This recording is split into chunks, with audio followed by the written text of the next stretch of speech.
mo lang kasi yata si Siri. Hindi, magbago ka naman. Sa meta nga tanungin mo. Nalabas din sa akin. Tapos mamaya mag-away. May tatanga ka maya-maya.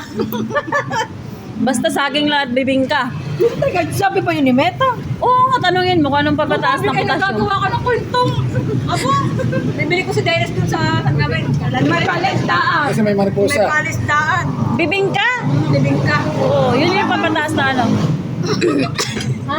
Parang gusto kong bibig ka. Matataasin din ang potassium ng asawa niya. Nakakakulog yung mga. Salo siya na, mas original ang bibig ka. Layo naman nun. Ay, naku, mabaliw ako sa Dami inyo. mong alam, Julie. Si Mami pa rin sabi din. Ako talaga yung salarin. Ako. Bibing ka. Gawa nyo, kayo ng paus sa potassium. Ang flavor daw kasi nung ano ay bibing ka. Ay saging ang laman yung nasa gitna. Tunay ba, bibigay sa session kung mamaya kay Meta. Ay, kahit tanungin mo pa si Meta, talagang kasaging. Siyempre,